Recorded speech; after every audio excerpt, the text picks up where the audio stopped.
할렐루야. 아멘. 네, 우리 좌우에 계신 분들하고 인사합니다. 너무 잘 오셨습니다. 너무 잘 오셨습니다. 네, 감사합니다. 자, 오늘 말씀은 나눠드린 교재 우리가 219페이지 밑에 부분까지 했던 걸로 맞습니까? 네. 예, 적용의 지혜 할 차례죠. 자, 적용의 지혜 거기서부터 우리가 살펴보도록 하겠습니다. 우리가 지난주에 말씀을 좀 묵상하는 거에 대해서 좀 배우면서 어떻게 하면 말씀이 내 마음 가운데 더 오랫동안 머물러 있을 수 있도록 할 것이냐. 자, 기억에 대한 말씀을 우리가 함께 나눴습니다. 자, 그런 가운데 말씀을 마음 가운데 간직하되 우리 마음 가운데는 있는 욕심과 염려와 죄를 버릴 수 있어야 한다라고 이제 함께 말씀을 나눴습니다. 그래서 우리가 비워야 채울 수 있다라고 하는 것과 채워야 비울 수 있다라고 하는 그 개념을 마지막으로 좀 설명을 드렸죠. 우리 안에 내 생각과 내 고집과 내 아집과 어떻게 보면 죄악들로 가득 차 있으면 아무리 하나님의 말씀이 선포되어지고 증거되어진다라고 할지라도 또 읽는다라고 할지라도 그게 내 마음 가운데 들어올 수 있는 공간이 없다라고 얘기를 했습니다. 그래서 반드시 말씀을 읽을 때 또 설교를 들을 때 먼저 내 마음 가운데 있는 나로 인하여 가득 차 있는 그 부분들에 대해서 내려놓을 수 있고 비워야 한다라고 하는 것을 말씀을 드렸고요. 그리고 어떻게 하면 내 안에 가득 차 있는 나라고 하는 이것을 어떻게 하면 비울 수 있을 것이냐, 그것 또한 내 의지와 내 열정으로 낼 수 있는 게 아니라 그것 또한 말씀으로만 가능하다는 거예요. 말씀으로 끊임없이 채워 넣는 그런 작업들이 이루어질 수 있을 때 그때 내 안에 있는 것들, 불순물들이 제거되어질 수 있다라고 이제 말씀을 드렸습니다. 자, 그래서 욕심과 염려와 죄악들을 다 벗어버려라, 다 제거하라라고 말씀을 드렸고요. 자, 오늘 말씀은 적용의 지혜, 거기서 좀 보면요. 자, 사람들은 능력을 원합니다. 이왕 신앙생활 할 바에야 능력 있게 신앙생활을 하기 원하는데 과연 무엇이 능력이냐? 무엇이 능력이냐? 자, 밑에 보면 같이 한번 읽어볼게요. 죄가 없는, 다 거기서부터 시작. 죄가 없는 거룩을 가리켜 능력이라고 합니다. 거룩보다 순결보다 더 큰 능력은 없습니다. 네, 크리스찬 기독교인의 가장 강력한 능력은 자, 이 거룩이라고 하는 것 이전에 제가 뭘 말씀을 드렸느냐?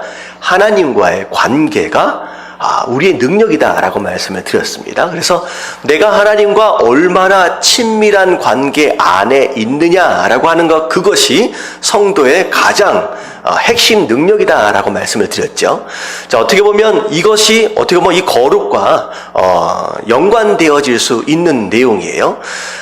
이 거룩하다라고 하는 이 단어를 성결이라고 하는 단어와 또 비교해서 좀 설명할 수 있습니다. 자, 거룩하다, 성결하다라고 하는 단어, 성결이라고 하는 단어는 영어로 보면 godly예요. godly. 하나님처럼이란 뜻이에요. 하나님처럼. 자, 우리가 하나님을 얼마나 가까이 하느냐에 따라서 우리가 하나님을 얼마나 닮아갈 수 있느냐라고 하는 것이 달려있다라고 하는 것인데, 결국은 여기서 얘기하고 있는 성도의 능력은 하나님과의 친밀한 관계 안에서 우리가 최대한 어떤 상태를 유지해 가는 것이냐? 죄가 없는 거룩의 상태를 유지해 가는 것, 바로 그것이 성도의 능력의 핵심이다라고 하는 것이죠. 그래서 순결, 그거보다 더 큰 능력은 없다라고 얘기를 합니다. 자, 그래서 세상에서 제일 무서운 사람은 돈 있는 사람이나 권력 있는 사람이 아니라 어떤 사람이다? 깨끗한 사람이다. 220페이지로 넘어갔습니다. 깨끗한 사람이 가장 무서운 사람이다 라는 거죠. 자, 죄가 있으면 하나님께서 기도를 듣지 않으십니다. 말씀드렸지요. 우리와 하나님 사이에 죄가 있으면 어떤 기도를 한다라고 할지라도 우리가 응답받을 수 없다. 근데 그 죄가 제거되어진 삶은 결국은 기도할 때마다 응답받는 삶이 되는 것이죠. 그래서 하나님이 느껴지지 않기 때문입니다. 죄가 제거되어지지 않는 삶은 결국은 하나님을 느낄 수도 없을 뿐만 아니라 그 거룩함 안에도 들어갈 수 없다라고 하는 것이죠. 그래서 우리의 가장 핵심 능력은요, 거룩함이에요. 그래서 사실은 초대교회 당시에 성도의 가장 큰 능력은 이 거룩함에 있었고요. 오늘날 많은 교회들이 지탄을 받고 욕을 먹고 있는 이유 중에 하나가 무엇이냐? 무엇을 잃어버렸기 때문에? 거룩의 능력을 잃어버렸기 때문입니다. 세상 사람들한테 물어보세요. 왜 교회를 욕하느냐라고 물어보면 10중 8구 뭘 잃어버렸다? 거룩을 잃어버렸어요. 너희가 우리와 다를 게 뭐냐라고 얘기하는 거예요. 똑같이 생각하고 똑같은 걸 원하고 똑같은 방식대로 살아가는데 하나 다른 것이 무엇이에요? 주일날 예배 가는 거 외에 다른 게 뭐냐라는 거죠. 그래서 성도의 능력과 교회의 능력은 어디서 나오느냐? 성도의 거룩함에서 나온다라고 하는 것이죠. 그래서 과거 한 30년 전만 해도요, 40년 전만 해도요, 세상 사람들이 교회에 대해서 뭐라고 하지 못했어요. 그들 스스로 생각할 때 교회는 거룩한 곳이었고요. 그리고 성도는 기본적으로 거룩한 삶을 사는 사람들이었습니다. 그래서 제가 어렸을 때 한 20년 전만 해도요, 신문에 무슨 목사가 무슨 짓을 저질렀다라고 하는 것만 이제 뉴스에 이제 신문에 난다라고만 해도 굉장히 좀 이슈화 되었었던 적이 있었습니다. 근데 오늘날에는 별로 그것 자체가 뉴스도 되지도 않아요. 워낙에 한결같이 그렇게 다들 살고 있기 때문에. 그래서 과연 능력 있는 성도의 삶이란 어떤 삶이냐? 다른 기도를 많이 해가지고 무슨 뭘 기적을 일으키고 뭐 그런 성도의 삶이 아니라 거룩한 삶이다라고 하는 거, 거기에 대한 내용입니다. 자, 마태복음 13장 23절 같이 한번 읽어볼게요. 좋은 땅에, 다 같이 시작. 좋은 땅에 뿌리웠다는 것은 말씀을 듣고 깨닫는 자니 결실하여 혹 100배, 혹 60배, 혹 30배가 되느니라. 자, 좋은 땅에 대해서 지난주에 말씀을 드렸죠. 좋은 땅에 비교되어질 수 있는, 대조되어질 수 있는 다른 세 가지 땅이 있었습니다. 길가와 같은 땅, 그리고 돌밭과 같은 땅, 그리고 가시덩굴이 막 자라고 있는 바로 그런 밭입니다. 자, 정말로 좋은 땅이다라고 하는 것은 처음부터 좋은 땅이란 존재하지 않는다라고 말씀을 드렸죠.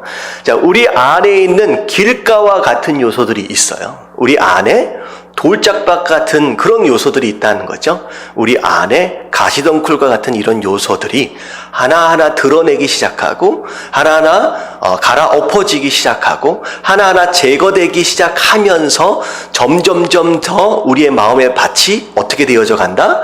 좋은 땅, 좋은 밭이 되어져 간다라고 말씀을 드렸습니다. 그래서 어떻게 보면 우리가 말씀 묵상하는 과정들을 통하여서 바로 이 좋은 땅을 만들어 또 가는 거예요. 좋은 땅에 씨를 뿌려야 한다라고 하는 거 맞는 얘기지만 우리가 말씀을 통하여 우리의 마음밭을 점점점 더 좋은 밭으로 만들어 가는 겁니다. 그래서 딱딱하게 굳어서 내 생각과 내 고집과 내 상처를 가지고 이제 절대 열려지지 않는 땅들이 있다는 거죠. 그런 땅들이 말씀을 듣고 말씀을 묵상하는 것을 통하여 점점점 마음의 문이 열리기 시작하고요.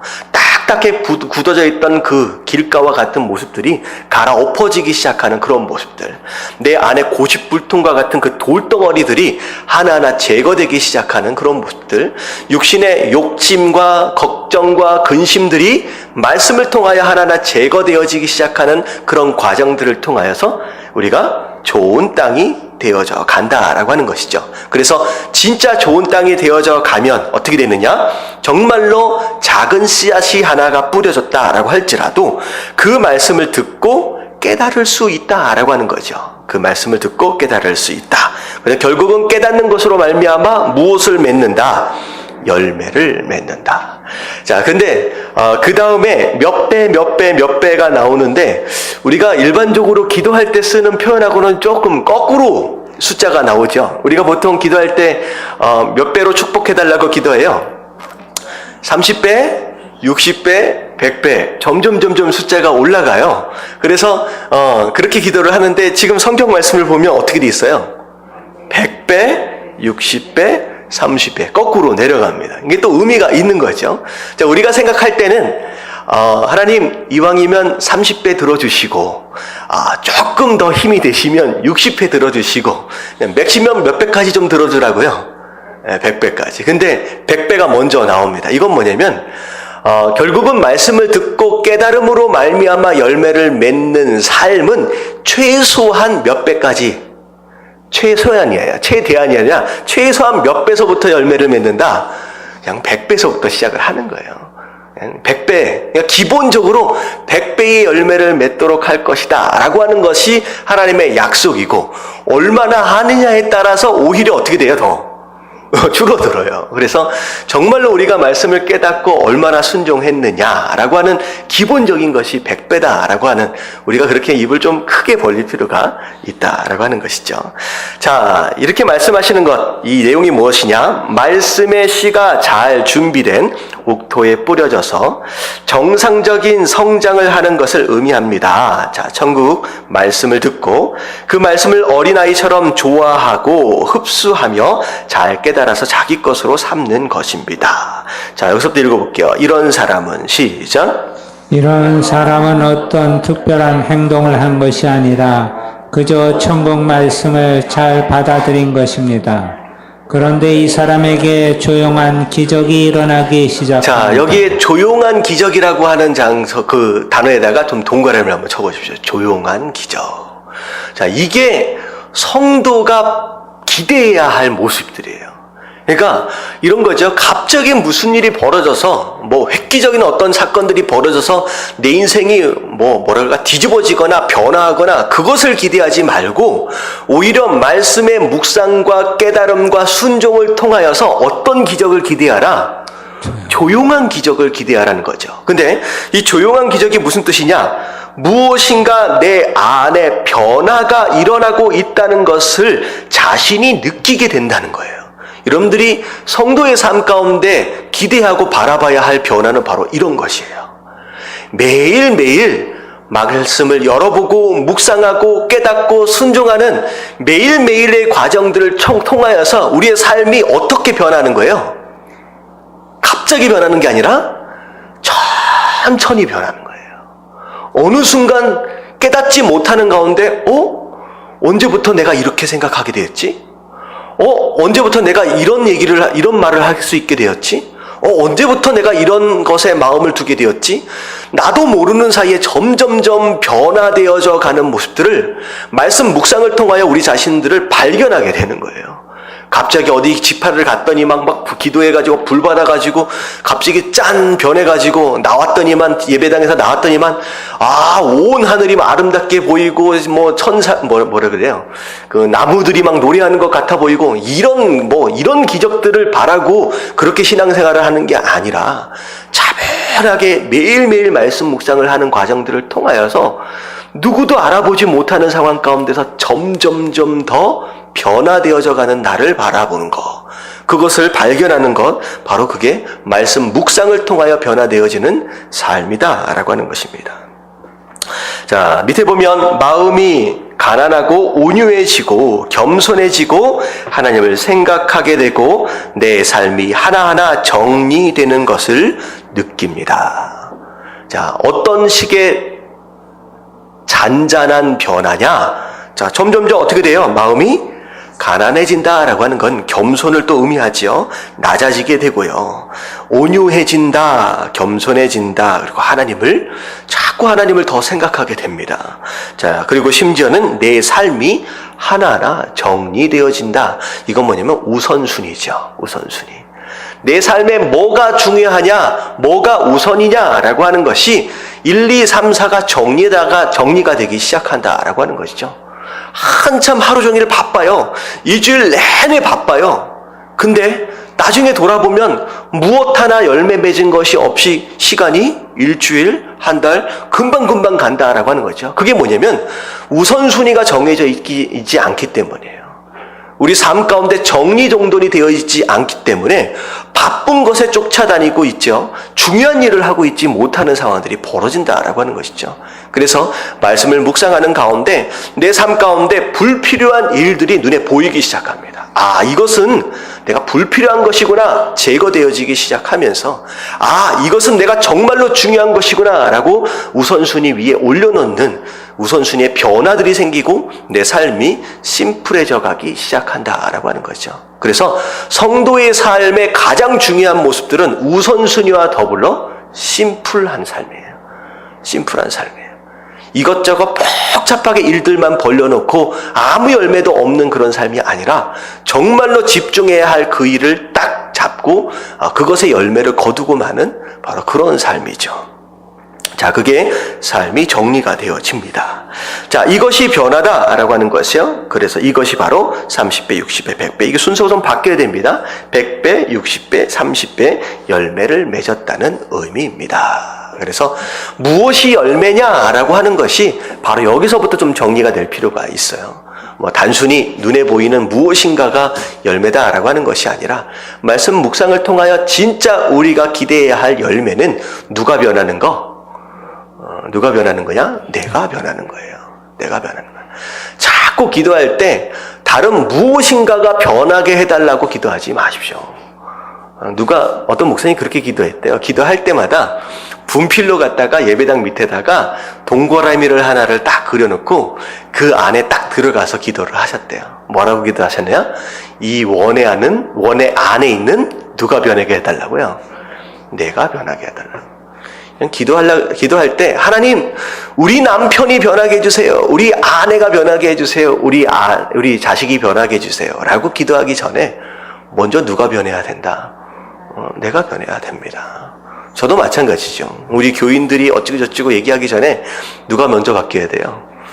목사가 변하면 됩니다. 그래서 기도할 때, 말씀 묵상할 때 말씀에 대한 초점을 나에게 맞추는 거예요. 하나님, 내가 먼저 하나님 앞에 변화되어지게 하여 주시옵소서.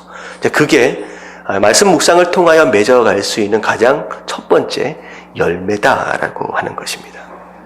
아멘. 자, 적용의 지혜 볼게요. 자, 거기 한번 읽어봅니다. 천국은 나같이 시작. 천국은 어떤 완제품과 같은 상품으로 주어지는 것이 아닙니다. 천국은 말씀의 씨앗으로 오는 것입니다. 씨가 옥토에 떨어졌을 때 씨앗은 잘 자라서 열매를 맺게 됩니다.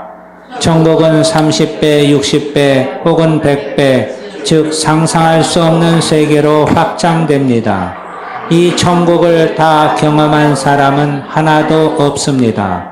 천국은 계속 자라고 있기 때문입니다. 네, 우리가 천국에 대해서 이야기할 때 뭐가 천국이라 그랬어요? 뭐가 천국이에요?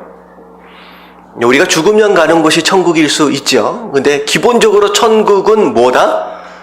누구의 다스림이 있는 곳? 말씀은 하나님의 다스림이 있는 곳이 바로 천국입니다. 그래서 하나님께서 우리 삶 가운데 천국을 허락하신다라고 하는 것은 곧 무엇을 의미하느냐? 내 삶에 누구의 다스림이 있다? 하나님의 다스림이 있다라고 하는 것을 의미하죠. 여러분들의 가정이 천국을 이룬다라고 하는 건 곧 무슨 뜻이냐? 여러분들의 가정이 누가 다스린다? 하나님이 다스리고 계신다는 거예요. 교회가 천국이 될 수 있어요. 어떻게 하면 천국이 될 수 있냐? 이 교회를 누가 다스리면 돼요? 하나님이 다스리면 됩니다. 마치 천국을 많은 세상 사람들이 생각하는 것처럼 세상이 가지고 있는 가치의 극대화라고 생각하시면 안 돼요. 그러니까 천국 하면 무엇을 생각하느냐? 내가 가지고 싶은, 내가 원하는 그 무엇인가가 내가 원하는 것 그 이상으로 가득 차 있는 어떤 장소, 어떤 개념이라고 생각하는 경우가 있거든요. 내가 만약에 돈을 정말로 원해요. 그러면 그 사람이 원하는 천국은 어떤 천국이에요? 돈이 많은 곳이 천국이라고 생각을 하는 거예요. 내가 정말로 원하는 것이 높은 자리에 올라가는 거예요. 명예예요. 그러면 그 사람의 천국은 어떤 천국이에요? 그것으로 가득 차 있는 곳이 천국이라고 생각하는데, 여러분, 우리가 가지고 있는 천국의 개념을 우리가 바꿀 필요가 있어요. 여러분, 세상 가치에 극대화되어진 장소가 천국이 아닙니다. 천국은 어떤 장소냐? 하나님의 다스림이 있는 장소가 바로 천국이에요. 하나님께서 우리에게 그것을 선물로 주시려고 하는데, 처음부터 완제품으로 그냥 딱 제품처럼 주시는 것이 아니라 어떤 형태로 주신다? 씨앗의 형태로 주신다라고 하는 거예요. 우리가 기도할 때 하나님께서 응답에 대한 내용도 씨앗의 형태로 주신다는 거죠. 근데 항상 우리 삶 가운데 기도할 때마다 씨앗의 형태로 주실 때마다 우리는 무엇을 생각하느냐? 하나님, 제가 원하는 게 이게 아니었거든요. 하나님, 이게 아니었구나. 이게 아니었거든요. 이거보다 더 큰 걸 원했는데 왜 이걸 주십니까? 라고 우리가 불평불만할 때가 있다는 거죠. 근데 하나님께서는 그렇게 응답하신다는 거예요. 씨앗의 형태로. 제가 사과 비유를 전에 한번 들려드렸죠. 하나님 앞에 사과를 기도했어요. 사과를 기도했어요. 하나님, 제가 사과가 너무 먹고 싶습니다. 사과를 주십시오. 라고 하면 하나님이 때로는 사과를 주실 때도 있지만 우리가 점점점 더 성숙해져 감에 따라서 오히려 사과를 주시기보다는 뭘 주신다? 사과의 씨앗을 주시는 거예요. 딱 받아보니까 하나님, 이거 당장 먹을 수도 없는데 제가 기도했던 것이 이게 아닌데 왜 이런 걸 주십니까? 라고 하지만 하나님께서는 뭘 원하시는 거예요? 그 씨앗을 주시면서 그 씨앗을 우리 삶 가운데 심길 원하시는 거예요. 심길 원하시는 거예요. 그리고 우리가 그 씨앗을 심고 거기에 물을 주고 거름을 주는 작업들을 통하여서 그 씨앗에 뭘 길러가길 원하시느냐? 사과 나무를 길러가길 원하시는 거예요. 결국은 어떻게 됩니까? 비록 사과를 얻지 못했지만 결과적으로 씨앗으로 주신 그것이 결국 나무가 되는 것으로 말미암아 내가 원했던 사과 하나에 머무르는 게 아니라 몇 개를 얻을 수 있는 거예요. 우리가 기대할 수 있는 그 이상의 많은 사과들을 얻는 것뿐만 아니라 그 사과 나무를 통하여 나만 누리는 사과가 아니라 어떻게 하라는 거예요? 함께 나눌 수 있는 사과 나무의 주인이 되도록 만드신다라고 하는 것이죠.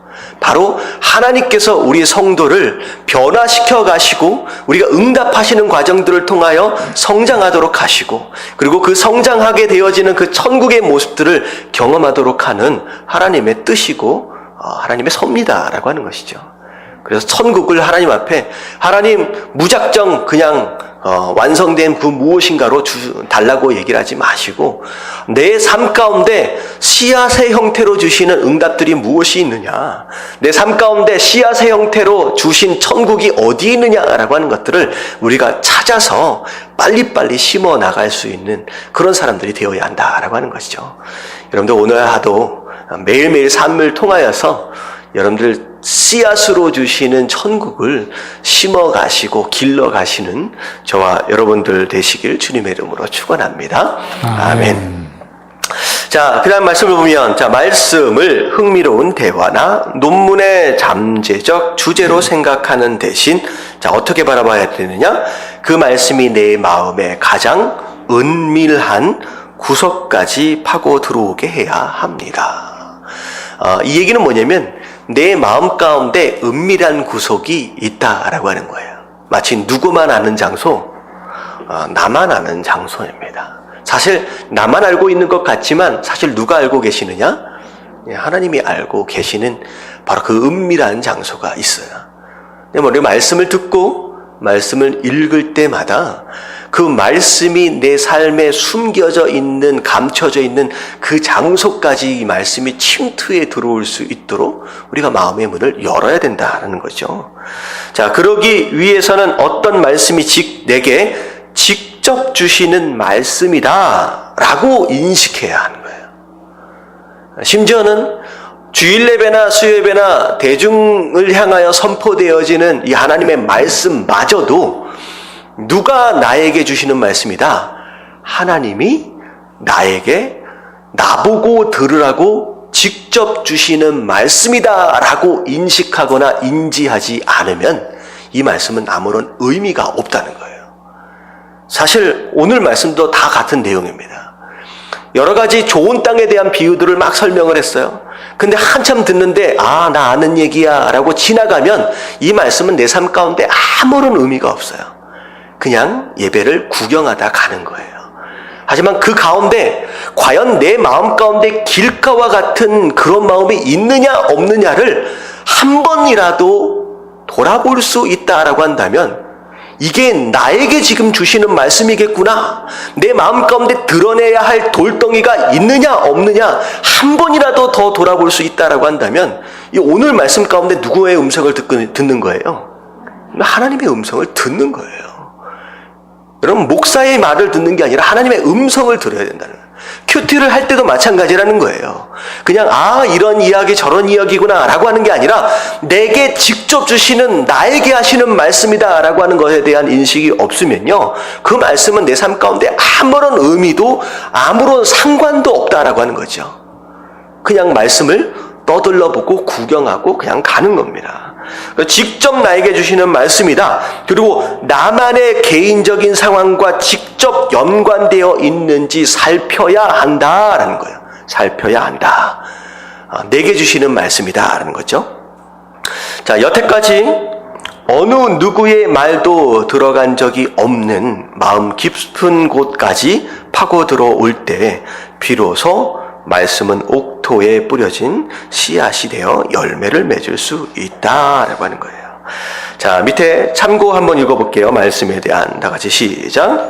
말씀에 대한 믿음을 가지십시오. 사람이 말씀을 붙잡게 되면 하나님의 실체를 경험하게 됩니다. 신앙생활의 비밀은 하나님이 하신 일을 붙잡는 것입니다. 네, 먼저 말씀을 붙잡으면요, 그 다음엔 뭐가 보이기 시작하느냐?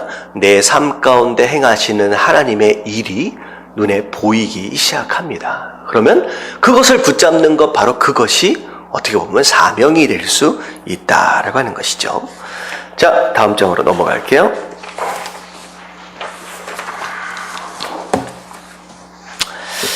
자, 4번을 보면, 자, 이렇게 제목이 나와 있어요. 주님은 나에게 무엇이라고 말씀하신다라고 쓰십시오. 라고 나와 있어요. 자, 말씀 묵상을 하는데, 그리고 적용을 하는데, 자, 그냥 느끼고 지나가서는 안 된다라고 지금 얘기를 하고 있어요. 그래서 반드시 말씀 묵상을 할 때, 묵상하는 노트에다가 어떻게 하라? 적어서 넣어라 라고 하는 거죠. 우리가 기억할 수 있도록 적어라, 메모하라. 하나님께서 주신 감동과 하나님께서 주신 깨달음을 반드시 적어 넣어라 라고 하는 것인데, 특별히 글을 쓰면 나중에 잃어버리지 않고 후에 방향을 잃게 될 때에 처음 주신 하나님의 말씀을 다시 붙들고 일어설 수 있습니다. 자, 그러므로, 자, 어떻게 기록하는 게 좋느냐? 주님이 나에게 뭐라고 말씀하신다라고 기록하라는 거죠. 기록하라는. 이게 이제 기록의 방법인데요. 단순히 내가 내 지혜로 깨달았다라고 하는 그런 이제 개념이 아니라, 이 말씀을 누가 누구에게 주셨다? 하나님이 나에게 주셨다라고 하는 개념으로 정리를 해서 기록해 보라는 거죠. 정리를 해서 기록해 보라는 거예요. 그래서, 자, 이번 주일날 우리 셀 모임 할 때 이제 함께 나눌 수 있는 숙제가 뭐냐면, 여러분들 이렇게 나누시면 좋을 것 같아요. 이번 한 주간, 자, 이 문장을 적용을 해가지고 어떻게 좀 기록해 보시냐면, 두 문장을 한번 만들어 보시면 좋을 것 같아요. 말씀 묵상하는 가운데, 주님이 나에게 뭐뭐뭐라고 말씀하신다라고 하는 이 문장, 그 뭐뭐뭐에다가 여러분들이 하나님으로부터 받은 음성과 깨달음을 적어서 넣으시면 되는 거예요. 그래서 예를 들면, 주님이 나에게 좀 더 겸손하라고 말씀하신다. 예를 들어서, 그래서 주님이 나에게 예를 들어서 누구누구를 용서하라고 말씀하신다. 이런 개념이 있을 것 같아요. 지금 우리가 말씀 묵상을 하는 쭉 이제 생명의 삶 스토리를 좀 보면, 예수님께서 우리의 죄를 속죄하시고 용서하신다라고 하는 개념을 계속 얘기를 하고 있잖아요. 근데 결국은 예수님이 우리의 죄를 용서하셨다라고 하는 그런 개념과 더불어서 우리가 또 무엇을 또 다짐해 볼 수 있느냐? 우리도 우리에게 죄 지은 자를 어떻게 할 수 있어요? 용서할 수 있잖아요. 그것을 만약에 하나님부터 음성을 들었다라고 한다면, 그런 문장들을 여러분들이 2개 이상을 여러분들이 한번 만들어서 이번 주간 왜 그렇게 어느 부분에서 그것을 그렇게 생각했는지 2문장을 만들어서 한번 나눌 수 있으면 좋을 것 같아요. 자, 셀 리더들 그렇게 아시고 한번 나눠보시면 되겠습니다. 자, 5번을 갈게요. 자, 5번. 자, 5번을 보면 말씀 묵상하는 어떤 순서들을 좀 얘기를 하고 있는데요. 첫 번째가 묵상을 하고, 그 다음이 적용을 하고 그 다음이 결정이라고 나와 있는데 그 결정을 뭐라고 좀 바꾸시면 되냐면 결단이라고 좀 바꾸면 오히려 더 마음에 더 이제 이해가 더 될 겁니다. 자, 묵상한 다음에 내 삶에 적용해 보는 거예요. 적용한 다음에 뭐 하면 되는 거예요? 앞으로 내가 이렇게 살아야 되겠구나. 결단하면 되는 거죠. 결단. 자, 그래서 기도하는 마음으로 말씀을 읽다가 마음에 와닿는 곳, 자, 느껴지는 곳이 나타나면 어떻게 하면 돼요? 거기 머물러 있으면 됩니다. 말씀을 쭉 읽다가 마음 가운데 탁 와닿거나 눈이 멈추게 되는 바로 그 장소가 있다는 거예요. 그랬을 때 여러분 지나쳐가지 마시고 그 장소에 머물러라는 거예요. 머물러라. 그리고 그 안에서 하나님의 현존과 사랑을 느끼며 머물러 있는 것입니다. 그래서 그 말씀을 단 한 단어씩 또는 한 소절씩 또는 한 문장씩 읽으면서 의미를 되새겨 보아야 합니다. 자, 큐티하는 방법들 가운데 하나입니다. 눈이 막 가다가 읽어지고 있는데 무슨 뜻인지 이해하려고 쭉 읽어가는 과정 가운데 내 마음이 딱 멈추는 곳이 있어요. 그건 하나님께서 주시는 음성이에요. 그럴 때 어떻게 해야 되느냐? 멈춰라는 거예요. 그리고 그 구절을 반복해서 읽어보라는 거죠. 읽어보면서 무슨 생각을 하는 거예요? 왜 나에게 이 말씀을 주셨을까? 이게 도대체 무슨 뜻일까? 이게 어떤 의미일까? 이 말씀을 나에게 주시는 것으로 말미암아 하나님께서 내 삶 가운데 어떤 변화를 기대하시는 것일까? 여러분들 생각의 범위를 넓혀서 그 말씀에 집중해서 여러 가지 질문들을 만들어 보는 거예요. 왜라고 하는 질문들을 만들어 보고 어떻게 하라고 하는 질문들을 만들어 보고 무엇이라고 하는 질문들을 그 말씀 안에서 계속 만들어 보는 거예요. 그러면서 하나님의 음성을 들어가는 거예요. 아, 이 말씀을 통하여 나의 이 부분을 지금 지적하고 계시는 거구나. 아, 이 부분을 통하여 나의 이 부분이 변화되어지길 원하시는구나. 하나님의 마음과 코드를 맞춰가는 거예요. 그래서 결국은 어떻게 되는 거예요? 아, 이 말씀을 통하여 내가 이렇게 변화되도록 지금 기대하고 계시는구나. 그러면 내가 그 말씀을 통하여 이렇게 내가 결단해야 하는구나 라고 하는 쪽으로 말씀을 확장해 가는 것이죠. 그게 바로 말씀을 묵상하는 방법입니다. 이게 말씀 묵상하는 방법이에요. 자, 예를 한번 들어드릴게요. 자, 오늘 말씀은 어디의 부분의 말씀이었느냐? 히브리서 9장에 대한 말씀이었습니다. 자, 오늘 묵상할 때의 말씀 전체적인 내용이 무엇과 무엇을 비교하고 있었어요? 예수님께서 단번에 이루신 그 속죄와, 자, 무엇과 비교를 하고 있어요? 반복적으로 드려야 할 속죄 제물에 대해서 지금 비교를 하셨죠. 자, 그 말씀 가운데 어떻게 했어요? 짐승의 피로는 어떻게 할 수 있다? 속죄를 할 수 있지만 단번에 한 번에 할 수 있는 게 아니라 죄를 지을 때마다 대속죄일마다 반복적으로 계속 속죄를 위해서 제물을 드려야 된다. 제물을 드려야 된다는 거죠. 근데 예수님의 속죄는, 예수님의 피는 어떤 능력이 있어요? 반복적으로 계속 드릴 필요가 없이 딱 한 번에 우리의 모든 죄를 다 사하시고 다 속죄하는 능력이 있다라고 말씀을 나눴던 것이 바로 히브리서 9장에 대한 말씀이었습니다. 자, 그 말씀 가운데 여러분들이 한번 생각해 보세요. 제가 지난주에 말씀드렸죠. 오늘 말씀 가운데, 오늘 내가 큐티한 말씀 가운데 지금 여러분들이 생각나는 말씀이 없다라고 한다면 오늘 내 삶은 말씀이 다스린 삶이에요? 말씀이 다스리지 못한 삶이에요? 여러분, 못한 삶입니다.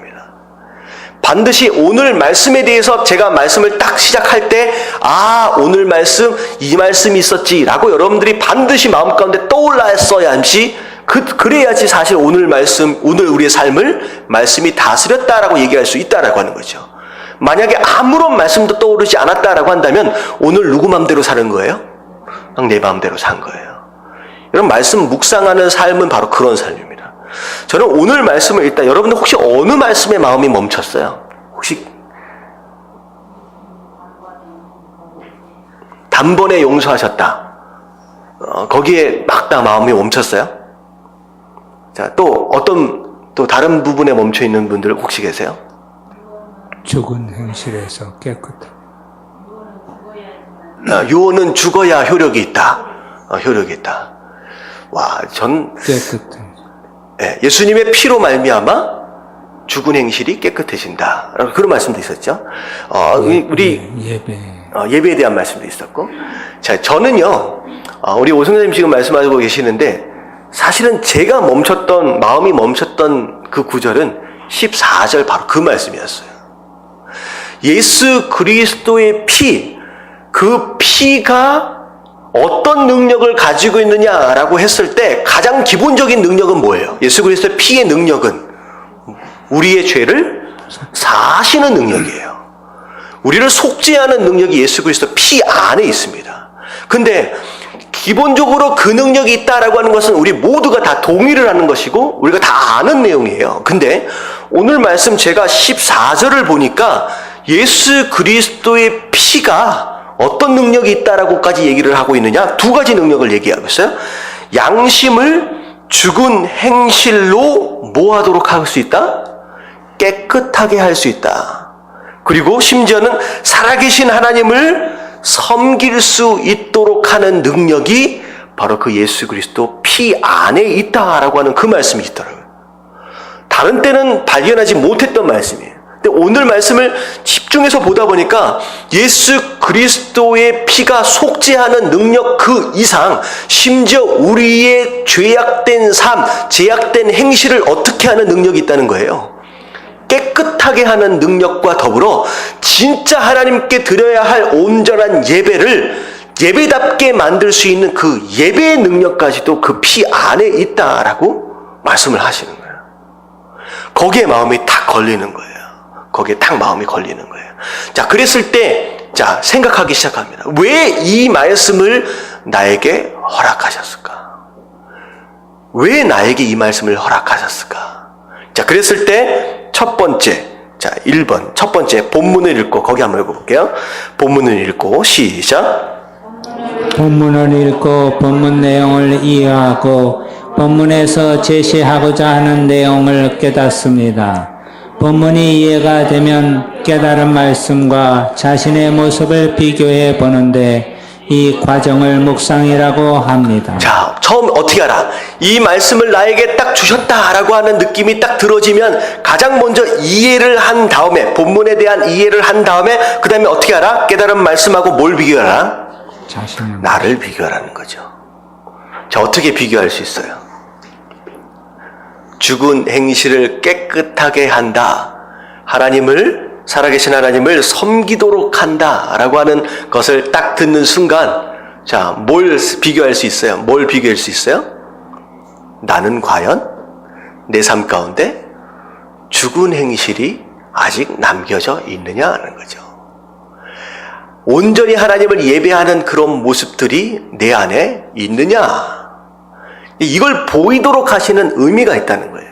그래서 이 말씀을 보면서 만약에 내 삶 가운데 아직도 죽은 행실이 남아져 있다. 하나님을 온전히 예배하지 못하는 모습들이 남아져 있다라고 한다면 내 삶 가운데 아직 무엇의 능력이 없는 거예요? 아니요. 얘기했잖아요. 이게 뭐 하는 능력이에요?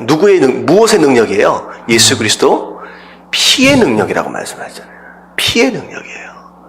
예수 그리스도의 피의 능력이 내 삶 가운데 온전히 임하면 그 피의 능력으로 말미암아 내 죽은 행실이 깨끗하게 된다는 거예요.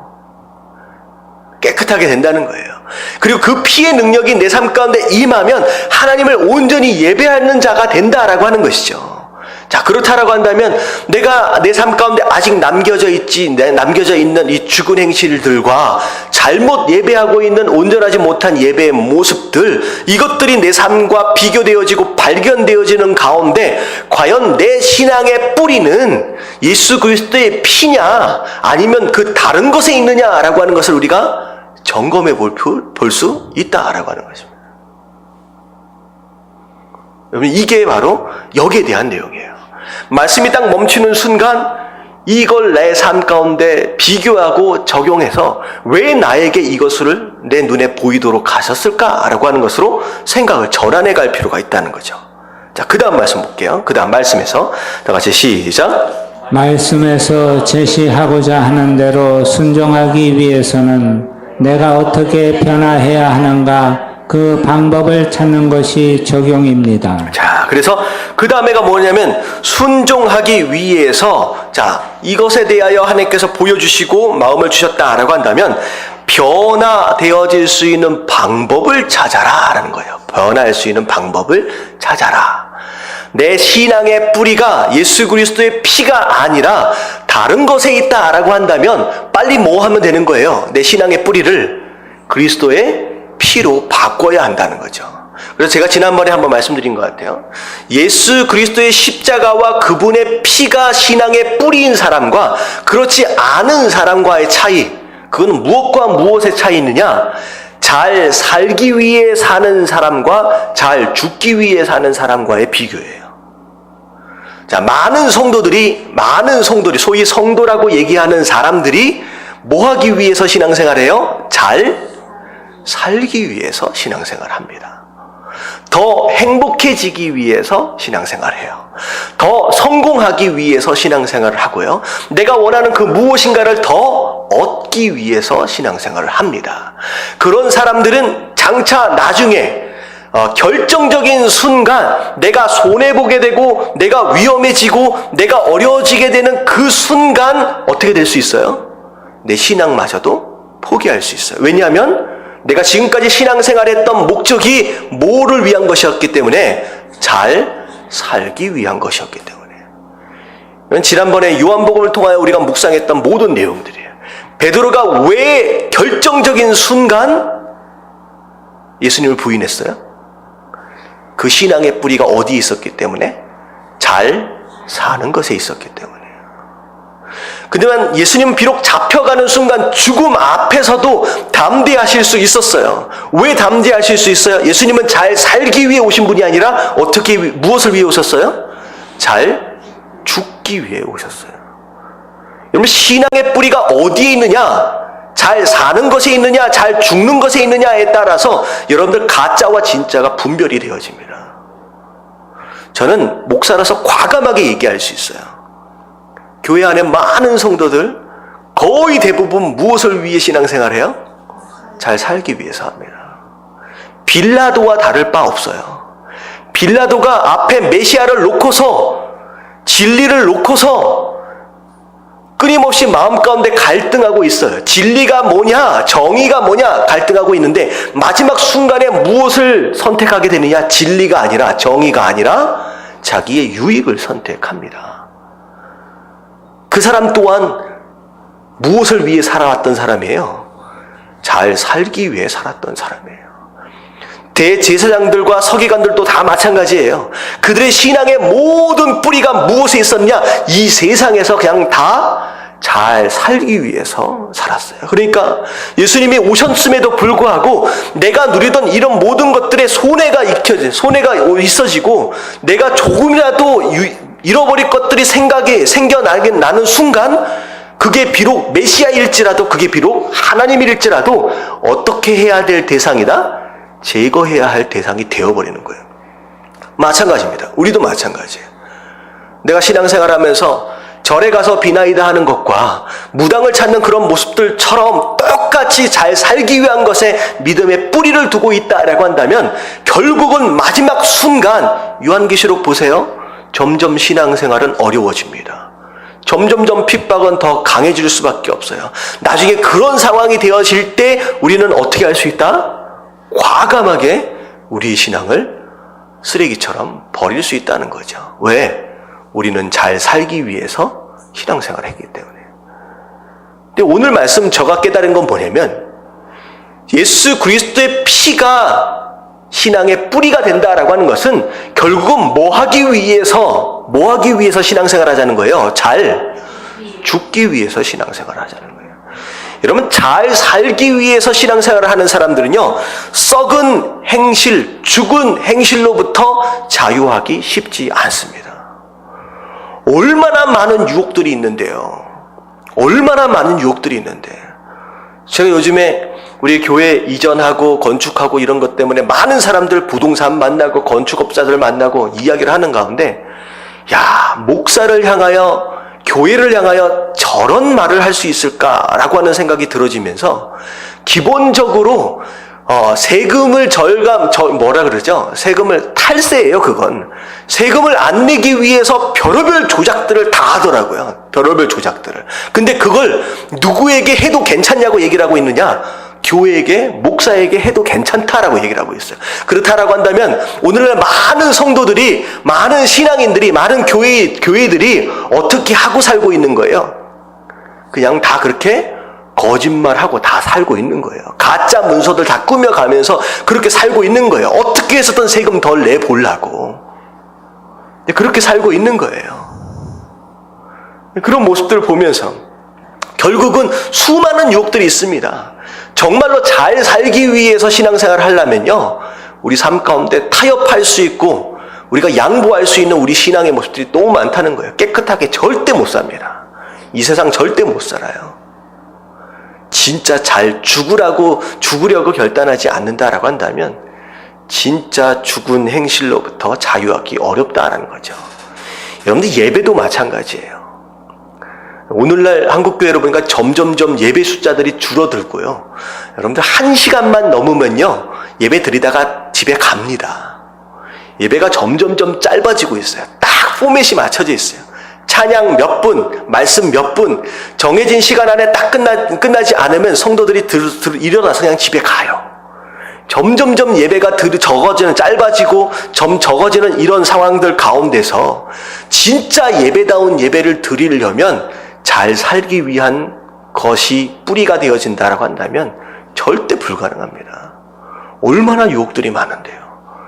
요즘 보니까 주일날 될 때마다 우리 교회는 딱 지하철 바로 앞에 있어가지고 우리 주일날 한 10시 정도만, 9시 10시만 되면 교인들로 바글바글한 게 아니라 등산객으로 이 앞에 한 30명 40명이 모이더라고요. 놀러 갈 때 정말로 많고요. 정말로 어떻게 보면 이제 다닐 곳도 많고 즐길 곳도 많고. 여러분, 잘 살기 위해서 신앙생활을 하면요, 심지어 예배 한 번 드리는 것도 쉽지 않습니다. 예배 한 번 드리는 것도 쉽지 않아요. 얼마나 많은 유혹들이 있는데. 결국은 저는 이제 이 말씀을 통하여 거기까지 생각을 확장해 가면서, 예수 그리스도의 피가 내 신앙의 뿌리가 되어져야 한다라고 하는 거.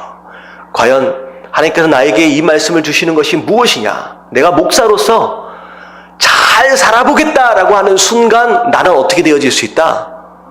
죽은 행실에 빠져들 수밖에 없다는 거예요. 내가 목사로서 잘 살아보겠다라고 방향을 잘못 두는 순간 내 예배는 무너질 수밖에 없다는 거예요. 이게 바로 말씀에 대한 적용과 이렇게 변화되어져야 하구나라고 하는 것에 대한 결단이다라고 하는 거죠. 자, 그 다음 한번 읽어볼게요. 깨달음을 다 같이 시작. 깨달은 내용을 자신의 현실과 비교했을 때 자신에게 부족했던 내용은 무엇이며 그래서 어떻게 하기로 했습니까?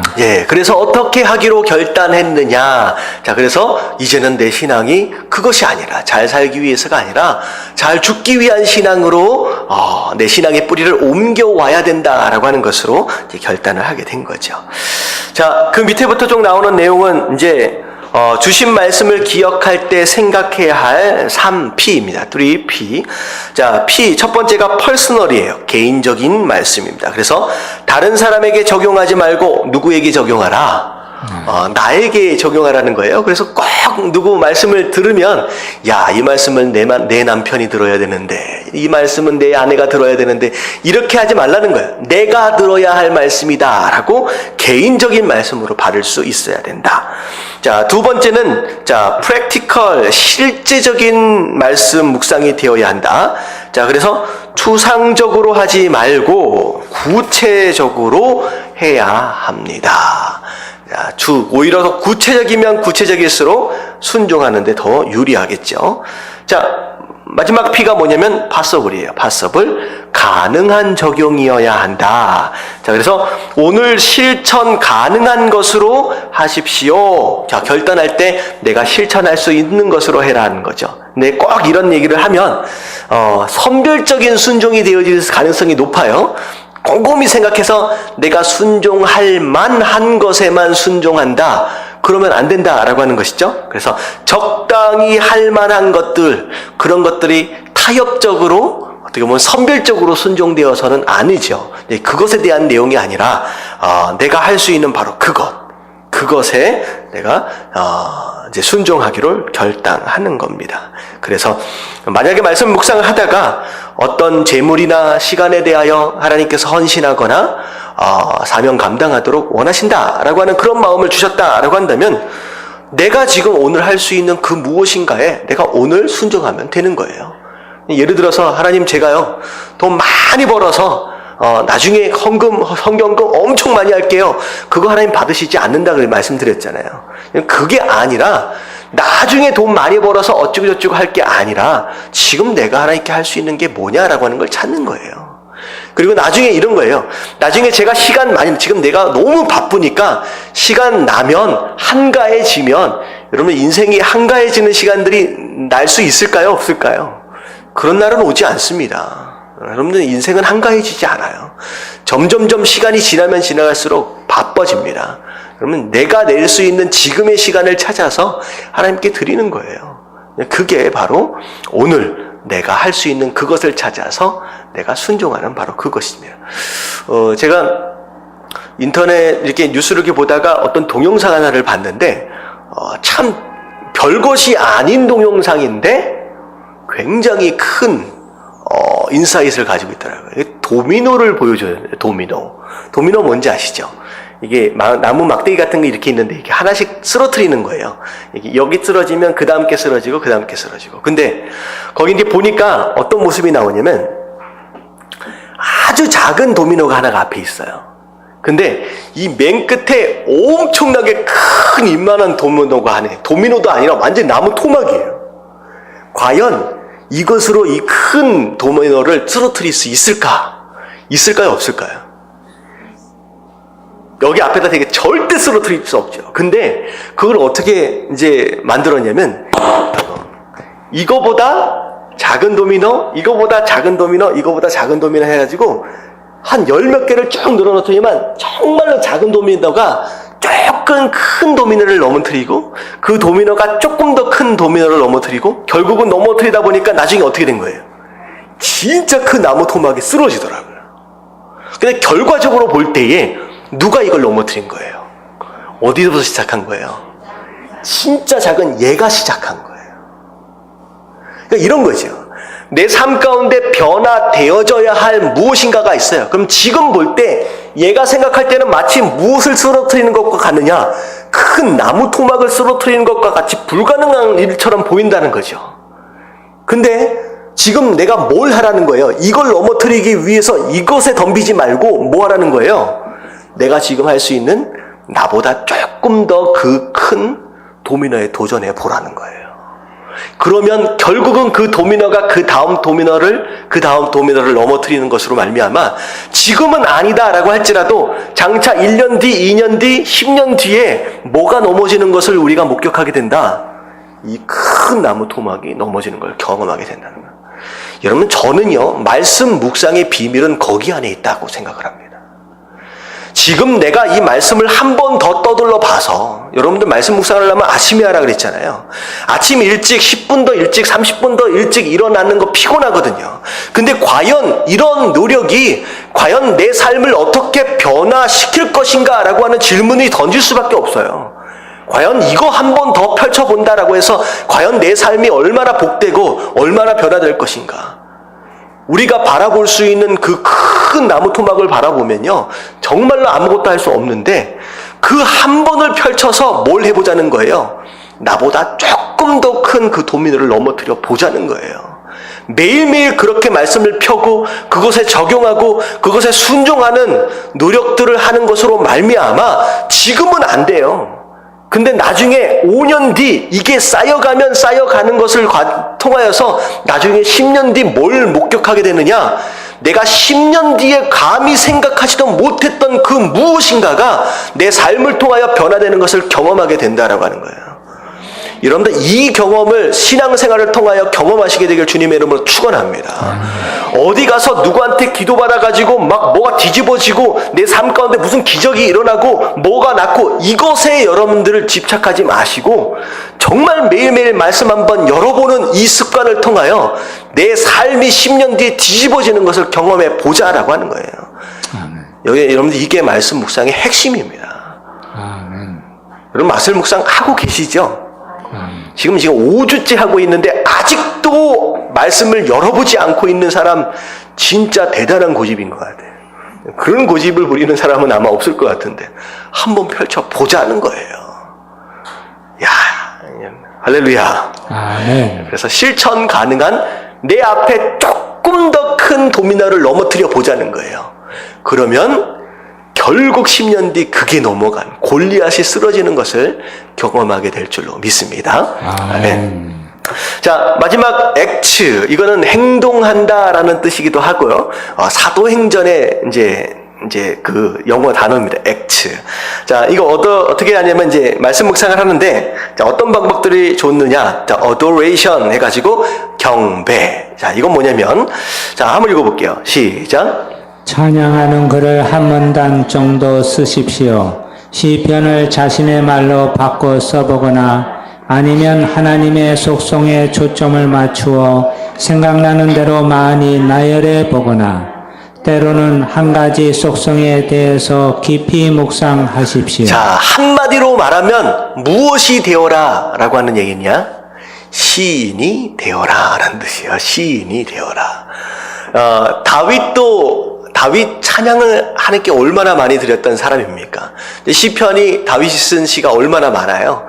여러분 시인이 될 필요가 있습니다. 하나님을 향한 찬양, 이게 어떻게 보면 찬송가나 복음성가 누군가 적어놓은 그 무엇인가의 구절들을 여러분들이 앵무새처럼 따라 부르는 어떤 그런 모습들을 좀 초월해서 나만의 찬양들이 나름대로 좀 만들어줄 필요가 있다라고 하는 것이죠.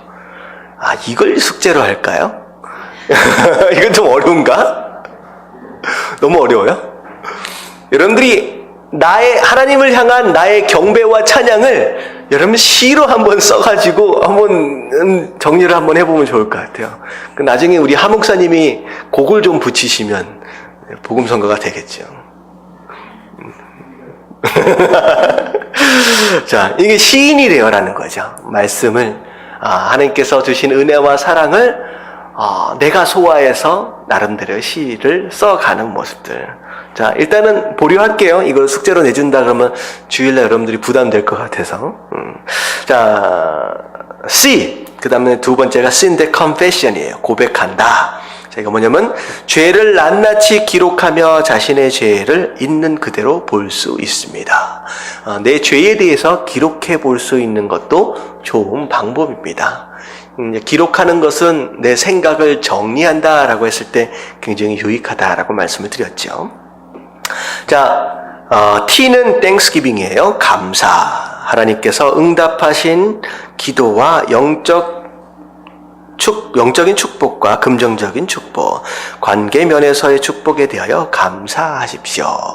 자, 말씀 묵상 안에서 있어질 수 있는 모든 내용들이에요.